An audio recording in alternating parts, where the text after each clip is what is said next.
À Kapalime, bien avant que les touristes n'affluent et que les lumières des bars ne colorent la nuit, il existait un petit quartier où tout le monde connaissait le même parfum, celui du riz du silence.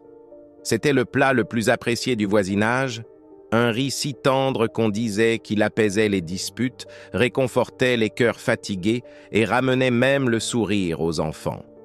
Derrière ce plat se cachait Aïssata, une mère de 3 enfants au regard calme, toujours vêtue d'un pagne simple.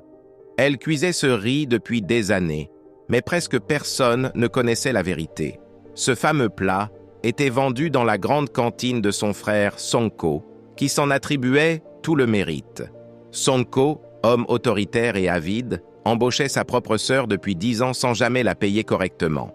Chaque fois qu'elle voulait parler, il répondait « Tu devrais être reconnaissante. Sans moi, personne ne goûterait ton riz. » Alors Aïssata se taisait, par peur, par fatigue, et parce qu'elle voulait que ses enfants mangent. Mais chaque grain de riz qu'elle préparait portait un poids, celui d'une vie qu'elle n'avait pas choisie. Un soir, après une longue journée, Aïssata resta assise devant le feu mourant, les mains encore chaudes de la marmite. Sa fille, Mariam, s'approcha timidement. « Maman, pourquoi tonton crie toujours sur toi ?» Aïssata sentit sa gorge se serrer. C'était la première fois qu'un de ses enfants posait la question qu'elle évitait depuis des années.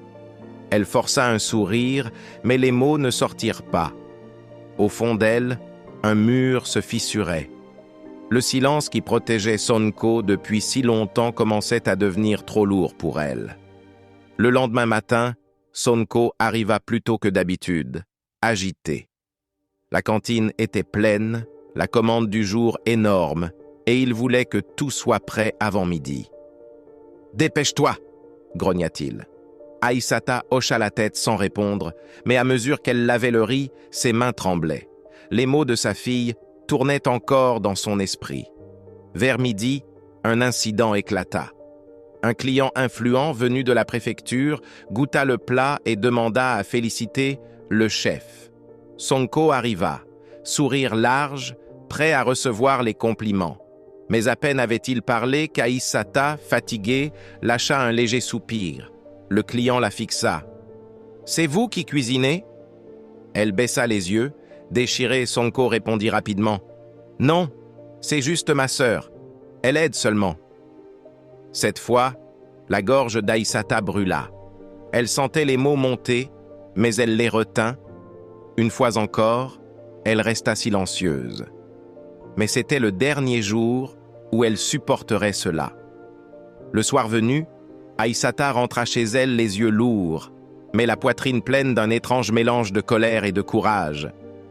Elle se posta devant le petit miroir accroché à son mur. « Jusqu'à quand ?» murmura-t-elle. Pour la première fois, elle se rendit compte que sa peur n'était que le reflet des années passées à croire qu'elle ne valait rien. Mais ce n'était plus vrai. Le lendemain, avant l'aube, Aïssata se leva avec un mélange de peur et d'excitation. Mariam l'aida à transporter les premières marmites devant leur maison. Elle n'avait ni grand parasol, ni enseigne, ni banc. Seulement une table en bois, un vieux foyer, et le vrai riz du silence, celui qu'Aïssata cuisinait depuis toujours avec patience et vérité. Les premières heures furent longues. Les passants regardaient curieusement, hésitaient, continuaient leur chemin. Aïssata gardait un sourire fragile, mais déterminé. Vers midi, un vieil homme s'arrêta. « C'est toi qui faisais le riz chez Sonko, non ?»« Oui, maintenant je le fais ici. »« Alors serre-moi un bol. » Il goûta, leva les yeux et dit simplement « C'est toujours toi qui avais la magie, pas lui. » Ce fut la première pierre de sa nouvelle vie. Le bouche à oreille fit le reste. Les jours suivants, 1, puis 3, puis 10 clients revinrent. Des femmes du quartier apportèrent des chaises. Un menuisier improvisé fabriqua une petite pancarte. Les jeunes venaient aider à servir aux heures de pointe. Et sans qu'elles ne le demandent, tout le monde disait la même phrase. On soutient Aïssata. De l'autre côté du marché, le stand de Sonko perdit son éclat. On disait que ces marmites avaient un goût fade, un goût vide, peut-être le goût de l'injustice. Un soir, alors qu'elle rangeait sa table, Mariam demanda « Maman, qu'est-ce qui t'a donné le courage ?» Aïssata sourit doucement. « Le silence.